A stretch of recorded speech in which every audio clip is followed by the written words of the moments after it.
प्रिय छात्रों, आपका आर के स्टडी सेंटर पर स्वागत है।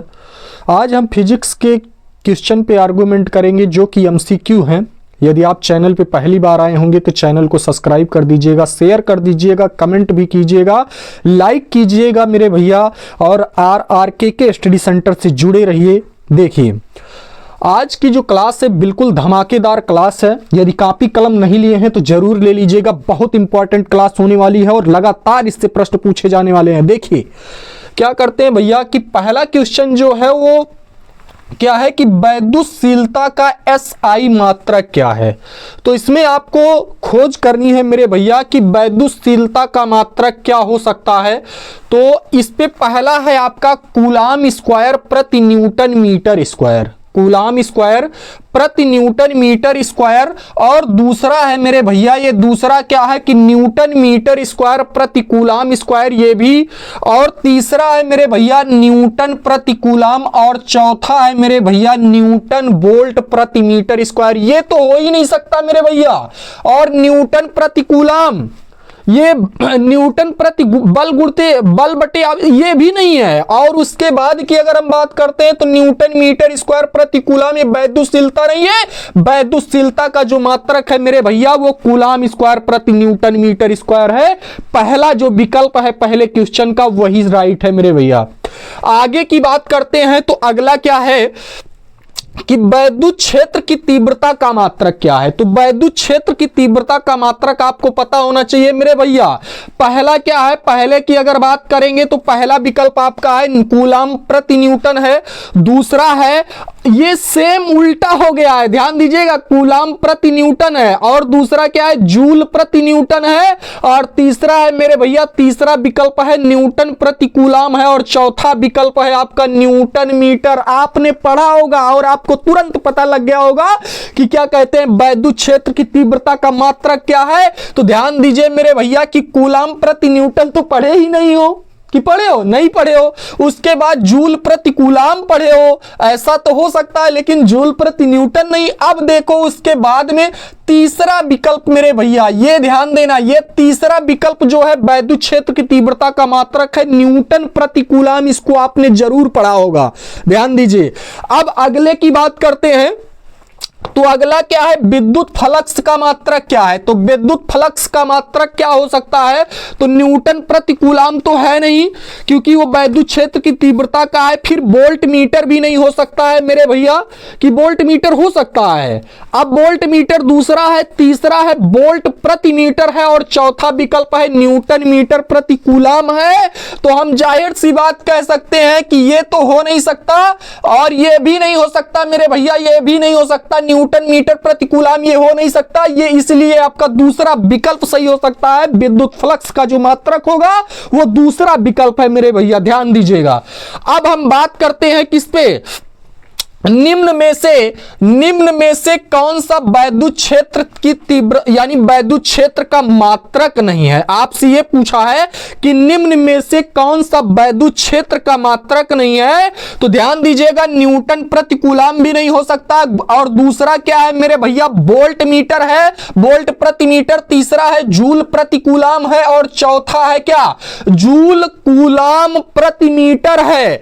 तो ये समझ लीजिएगा कि निम्न में से कौन सा वैद्युत क्षेत्र का मात्रक नहीं है। एक चीज ये हमेशा ध्यान देना मेरे भैया, है और नहीं में बड़ा डिफरेंस होता है, और बार बार ये लोग यही ध्यान नहीं दे पाते हैं और गोला दूसरा कर देते हैं। तो गोला करते वक्त तो वो तो बड़ी परीक्षाओं के लिए, लेकिन यहाँ पे तो इंटर में वो लिखना पड़ेगा ना, हाई स्कूल की तो बात है नहीं। लेकिन इस पे जरूर फोकस कीजिएगा मेरे भैया कि कौन सा विकल्प आपका सही है, जूल प्रति कूलाम सही है। कौन सा सही है मेरे भैया, जूल प्रति कूलाम सही है। ये डिफिनिट रखना, गलत ना होने पाए। अब अगले की बात करते हैं कि वैद्युत विभव का मात्रक क्या है। बहुत प्रचलित आपका जो है ये क्या कहते हैं क्वेश्चन है कि वैद्युत विभव का मात्रक क्या है। तो वैद्युत विभव का मात्रक पढ़ लीजिए। पहला है जूल प्रति कूलाम, इसमें बताया गया, और दूसरा है कि जूल गुणते कूलाम है, और तीसरा है कूलाम प्रति जूल है, न्यूटन प्रति कूलाम। न्यूटन प्रति कूलाम तो आपने देख लिया कि वैद्युत क्षेत्र की तीव्रता का है, और कूलाम प्रति जूल तो सेम, ये तो उल्टा हो गया है ना, तो ये जरूर ध्यान देना, दोनों में रिलेट कर रहा है। ये या तो ये होगा या तो ये होगा, लेकिन आपने कभी पढ़ा होगा तो यही पढ़ा होगा कि जूल प्रति क्या होता है, कूलाम होता है। और क्या कहते हैं, कूलाम प्रति जूल। नहीं पढ़े हो ना, नहीं पढ़े हो मेरे भैया, नहीं पढ़े हो तो ये समझ लेना कि ये पांचवें का कौन सा विकल्प सही हो रहा है। पांचवें का आपका कौन सा विकल्प सही हो रहा है भैया, जूल प्रति कूलाम। कौन सा सही हो रहा है, जूल प्रति कूलाम सही हो रहा है। अब छठवां देखिएगा, अब छठवें की अगर बात करते हैं, जूल प्रति कूलाम कैसे हो रहा है भैया, क्योंकि आपने भी बराबर आपने पढ़ा होगा W बट्टे Q। क्या पढ़े हो, भी बराबर आपने W बट्टे Q पढ़ा है। तो इसका मात्रक, कार्य का मात्रक क्या होता है, कार्य का मात्रक जूल होता है। क्या होता है मेरे भैया, जूल होता है। और आवेश का मात्रक क्या होता है, आवेश का मात्रक आपने पढ़ा होगा मेरे भैया, होता क्या है, कूलाम होता है। आवेश का मात्रक क्या होता है, कूलाम होता है। इसलिए वैद्युत विभव का मात्रक क्या होगा मेरे भैया, जूल प्रति क्या होगा, कूलाम होगा। ये ध्यान दीजिएगा। अब उसके बाद छठा और सातवां क्वेश्चन वेरी इंपॉर्टेंट क्वेश्चन है। बच्चे बहुत परेशान हैं क्योंकि प्री बोर्ड में हालत खराब हो जा रही है, क्योंकि प्री बोर्ड में ऐसी सिचुएशन आ गई कि न्यूमेरिकल से बायोलॉजी वाले तो बिल्कुल डिस्टर्ब हो रहे हैं, लेकिन डिस्टर्ब नहीं होना है। RRK के स्टडी सेंटर से जुड़े रहिए, आपका विकल्प जरूर मिलेगा बोर्ड परीक्षा में। पूरा आशा के साथ लगे रहिए, मिलेगा मेरे भैया, डेफिनेट है मिलेगा, क्योंकि बार बार रिपीट हुए प्रश्न हम आपको लेकर के आए हैं आपके लिए। देखिए अब आगे की बात करते हैं, छठा नंबर। छठा नंबर क्या है मेरे भैया कि 100 माइक्रोफैरड धारिता वाले संधारित्र को 10 वोल्ट तक आवेशित करने में उसमें संचित ऊर्जा होगी। आपसे यह प्रश्न पूछा है, और क्या पूछा है कि 100 माइक्रोफैरड धारिता वाले संधारित्र को 10 वोल्ट तक आवेशित करने में संचित ऊर्जा होगी। तो आपने एक चीज जरूर पढ़ा होगा मेरे भैया कि क्या होता है, U बराबर आपने पढ़ा होगा कि U बराबर होता क्या है, U बराबर हाफ CV स्क्वायर पढ़ के आए हो। क्या पढ़े हो, CV स्क्वायर पढ़े हो। तो U बराबर 1/2 C की वैल्यू की बात करेंगे तो C बराबर क्या होता है मेरे भैया, 100 माइक्रोफैरड है। क्या है, 100 माइक्रोफैरड है। तो क्या हो जाएगा, इसको फैरड में बदलोगे तो C बराबर क्या लिखोगे, C बराबर हो जाएगा 100 गुणित 10 की घात माइनस 6 फैरेड हो जाएगा भैया। और जब 6 फैरेड हो जाएगा, क्योंकि आपको ये पता होगा कि अगर क्या कहते हैं माइक्रोफैरेड है तो फैरेड में बदलेंगे तो 10 की घात माइनस 6 से गुणा करना है। और उसके बाद में अगर आपको क्या करना है, पिको में है तो 10 की घात किससे गुणा करना है मेरे भैया, 10 की घात माइनस 12 से। ये चीज जरूर याद रखना मेरे भैया। अब देखो C की बात हो गई, भी बराबर कितना दिया गया है, भी बराबर आपसे बोल दिया है क्वेश्चन में कितना वोल्ट है, 10 वोल्ट है। अब ये 10 वोल्ट बोल दिया, भी बराबर और C बराबर मिल गया। आपको फार्मूले पे पुट करना है, रख दो मेरे भैया। ये क्या हो जाएगा, 100 गुणे 10 की घात माइनस 6 गुणे ये क्या हो जाएगा, 10 गुणे 10। अब देखो इसमें हम करेंगे क्या, इसमें कर क्या सकते हैं, एक चीज ध्यान देना मेरे भैया। अब इसमें हो क्या सकता है कि U बराबर आपका आएगा कितना, ध्यान दीजिए भैया। अगर ये कितना है कि 100 गुणे 10 की घात कितना है, माइनस 6 हो जाएगा। तो आपको मिलेगा क्या, देखिए इसको काटिए, 2 से 2 पंचे 10।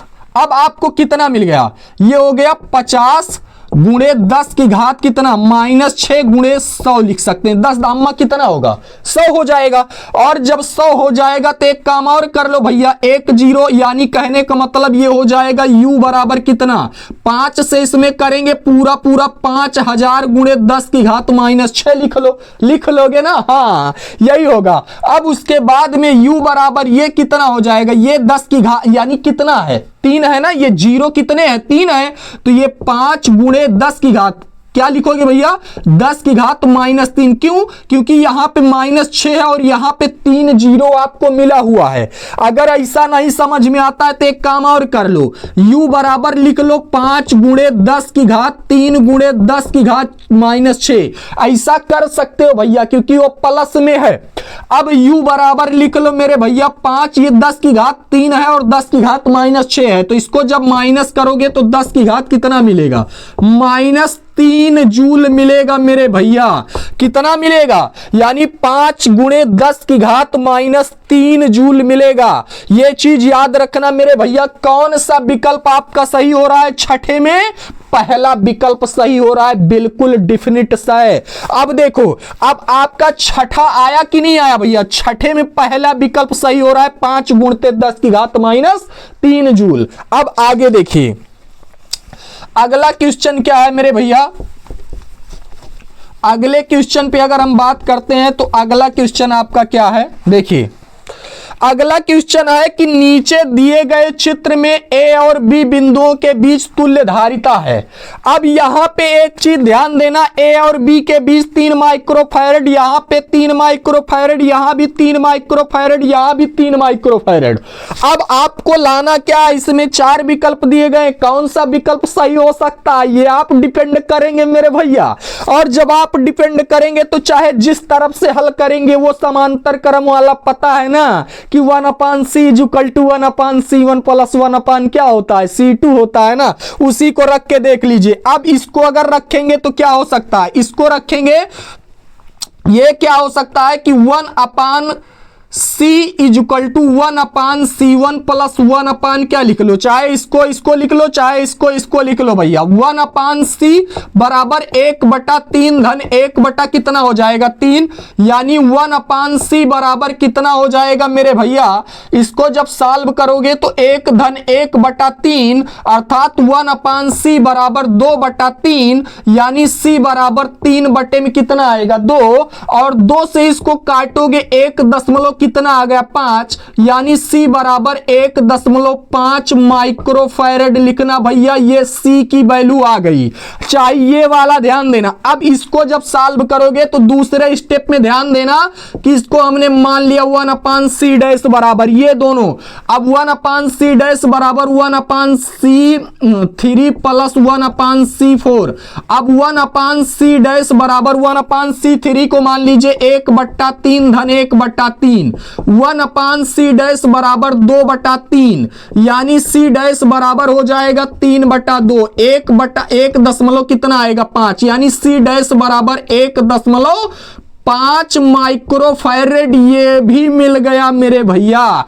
और जब मिल गया तो आपको दोनों को जोड़ दोगे तो क्या मिलेगी? तुल्य धारिता मिलेगी मेरे भैया। और जब दोनों को जोड़ेंगे तो क्या हो जाएगा? लिख लो C डबल डैश बराबर, अरे भाई C हो गया, C डैश हो गया तो C डबल डैश लिख लो, नो एनी प्रॉब्लम। अब क्या हो जाएगा? C लिख लिए और प्लस C डैश लिख लिए तो C डबल डैश बराबर क्या हो जाएगा? 1.5 माइक्रोफैरड और प्लस 1.5 माइक्रोफैरड। अब दोनों को जोड़ लोगे तो C डबल डैश बराबर कितना आएगा भैया? 1.5 कितना हुआ भैया? 3 ना, तो 3 माइक्रोफैरड लिख लिया। C डबल डैश बराबर कितना आया? 3 माइक्रोफैरड। कौन सा विकल्प आपका सही हो रहा है मेरे भैया? डी। कौन सा सही हो रहा है? डी सही हो रहा है। बहुत इंपॉर्टेंट क्वेश्चन है मेरे भैया, बहुत इंपॉर्टेंट क्वेश्चन है, ध्यान दीजिएगा ये। अब अगला देखिए, अगला क्या है? एक बेलनाकार चालक में 8 नंबर में क्या है कि एक बेलनाकार चालक की प्रतिरोधकता एवं विशिष्ट चालकता का गुणनफल निर्भर करता है। तो किस पे? तापक्रम पे भी नहीं निर्भर करता, ना पदार्थ पे निर्भर करता है और ना ही अनुप्रस्थ परिच्छेद क्षेत्रफल पर निर्भर नहीं करता। अर्थात कहने का मतलब मेरे भैया कौन सा है? इनमें से कोई नहीं। कौन सा विकल्प सही है? इनमें से कोई नहीं, यही वाला विकल्प आपका सही है मेरे भैया, ध्यान देना। अब आगे की बात करेंगे 9th वाले पे। 9वां नंबर क्वेश्चन कौन सा है? ये आपके प्री बोर्ड में आया था, आपकी बार आया था कि नहीं आया था? बहुत इंपॉर्टेंट क्वेश्चन है और बच्चे बहुत कंफ्यूज होते हैं, बहुत परेशान हो गए थे कि सर ऐसे। हम इसको एक ही लाइन में बता दे रहे हैं, ये पॉइंट याद रखना। क्या कर रहे हैं कि यदि अमीटर तथा मिली अमीटर का प्रतिरोध क्रमशः x1 तथा x2 हो तो ये ध्यान देना भैया। चाहे अमीटर और क्या कह रहे हैं कि मिली अमीटर की अगर बात करेगा तो हमेशा एक चीज याद रखना भैया, प्रतिरोध जो होता है वो क्या होता है? बढ़ता जाता है। क्या होता है? बढ़ता जाता है।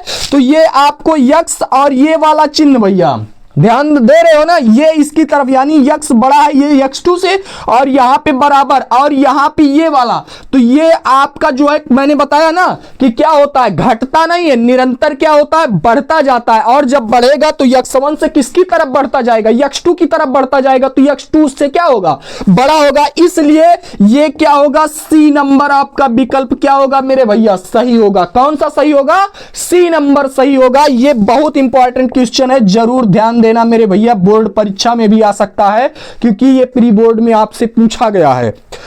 आगे जो है, आगे ऐसे नए नए क्वेश्चन, हम जो इंपॉर्टेंट क्वेश्चन है विकल्प के, उनको हम लाते रहेंगे। RRKK स्टडी सेंटर से जुड़े रहिए, स्वस्थ रहिए, मस्त रहिए लगातार मेरे भैया। धन्यवाद।